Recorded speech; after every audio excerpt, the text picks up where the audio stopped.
What's up everybody? It's that time again. Let's give a round of applause to my beautiful sister Faye for showing up and showing out in that intro remix. You know, a lot of y'all write me from time to time asking about Faye, asking if she's going to do her own YouTube channel. Some of you have asked that she and I do more videos together, more performance videos. And she wanted me to tell you that she loves you, she appreciates the support and the request to see more of her, but unfortunately, my sister has a very, very busy life, and she says she just doesn't have the time, and most of the time, she wouldn't have the energy to make her own channels and make videos, but she will continue to make videos with me when she has the time and we can sync it up and make it happen. She and I both, by the way, come from the performing arts.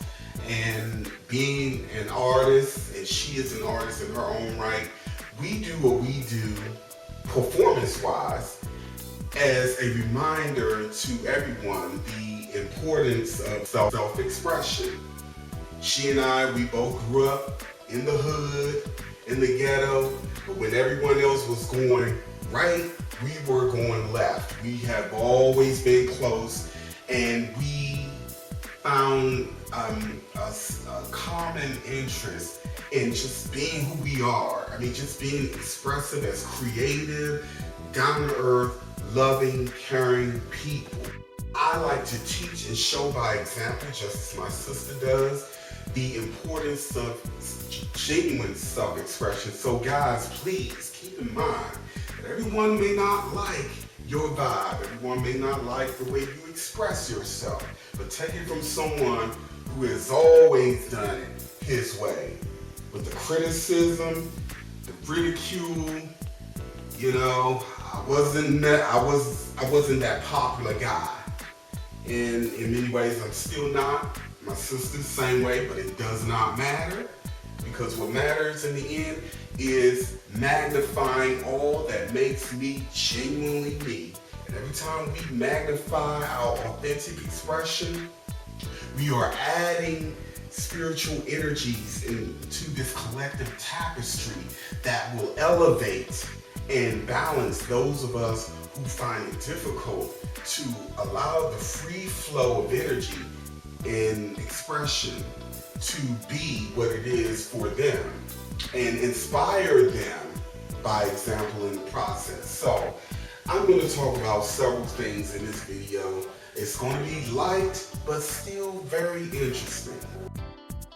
A lot of people write me asking about the state of the world, the chaos, you know, the police brutality, and now the growing backlash towards those who abuse their position or perception of authority, or those who abuse universal laws and impose upon the free will of others. You know, these things, they simply have to play out. As things seem to be getting crazier and escalating to another level, there's cleaning and cleansing that is going on underneath. Much of the chaos that we see playing out and escalating is due to centuries of not really dealing with those of us who opt to look the other way or take pleasure in superficial things. We are at a time now where we are being forced to deal, and that means individually and collectively, so we can split our attention working on the self, working on our family, and ultimately doing what we can to help work to balance and elevate the community, the global community. Let me tell you guys a little backstory on what I'm about to share with you. I had a co-worker, very loving, caring being, would give anyone her last, and of course, unfortunately, when many of us do these things, there are those who will be more than happy to abuse it and take it for granted, or to just run it in the ground, basically. This co-worker was one such a person.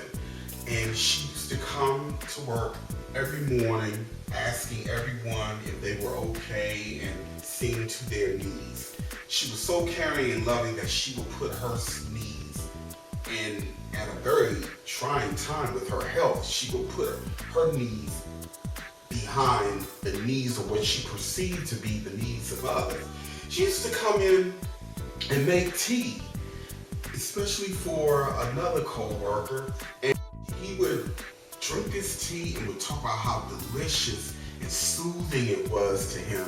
And he would tell her in front of us, I can never get my tea to taste like this. What do you put in it? So she would give him the exact ingredients, the same amount of sugar, everything that she did with that tea, but he could never get it to taste the same. So he finally said in front of us one day, he said, I did everything you said that I should do with the heat, the water, the amount of sugar, everything. Let it sit in the hot water, everything. He said, I did everything exactly the way you told me, and my tea still does not taste as good as yours.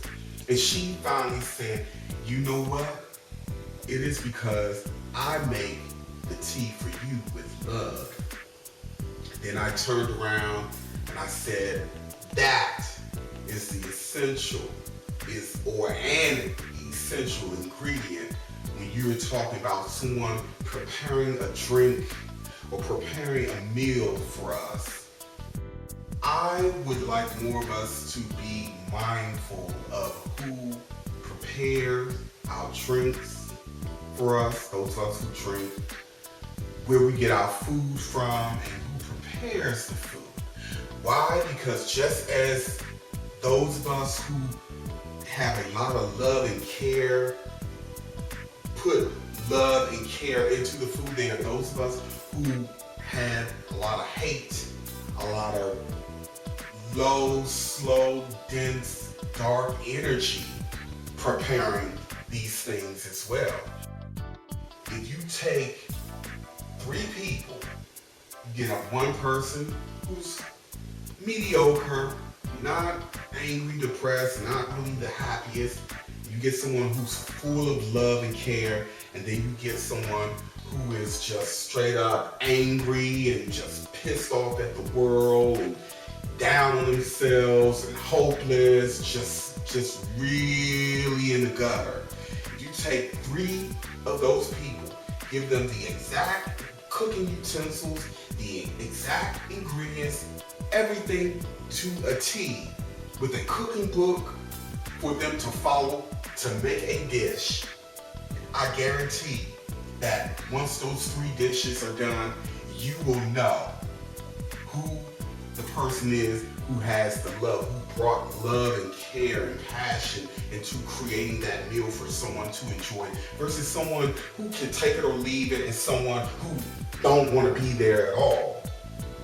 Why? Because that love vibration, when we look at something and we focus on it and we are giving attention to it and we're using our hands and we're cultivating and we're touching it, guess what? We are transferring energy and spirit into that. And when people consume it, they will taste that on a spiritual, physical level. Remember, we are multidimensional beings.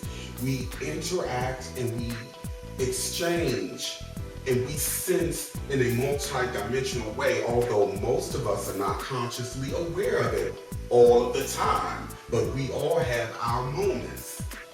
So when we're eating out, or if we go over to someone's house to eat or what have you, just be mindful that whoever prepared the meal or whoever brought a drink to you, their energy is in it.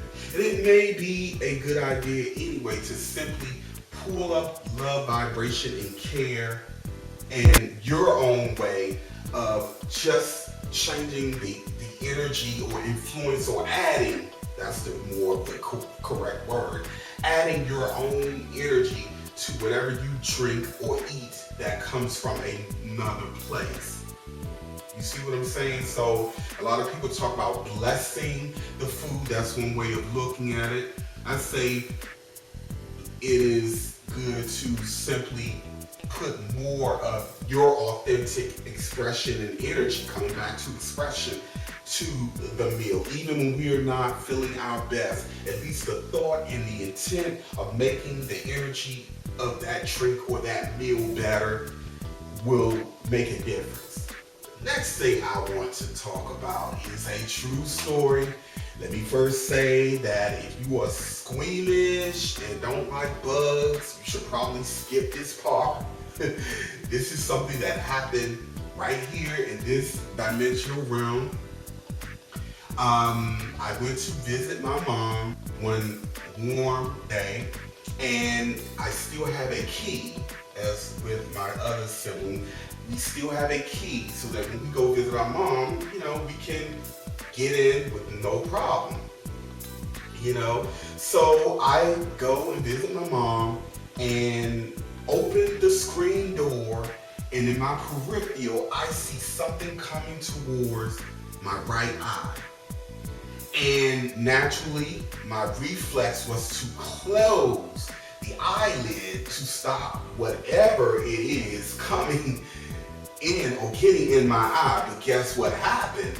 Just as I was closing my eye, the head of an insect, I wasn't sure what it was right away, but the head of an insect got into my eye, and my eyelid clamped on it right when the head of it got into my eye.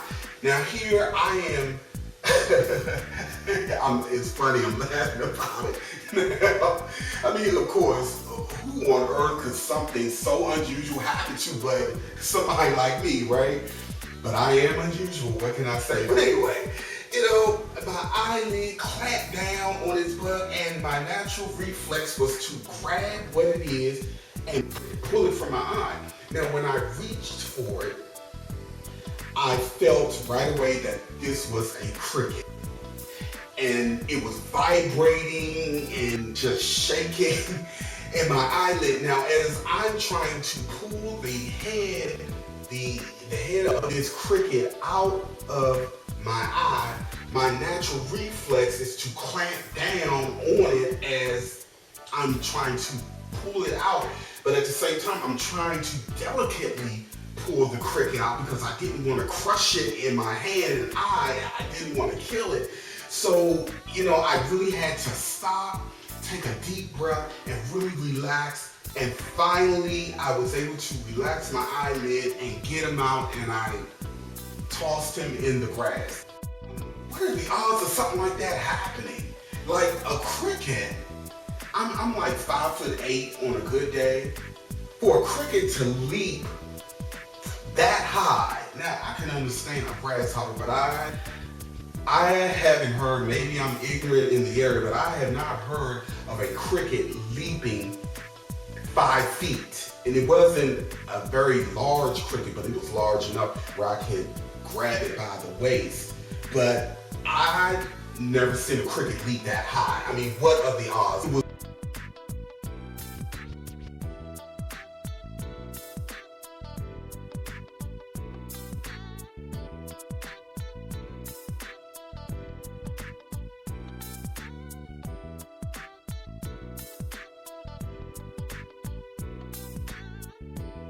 Continue to question, learn, and grow, and immeasurable love always.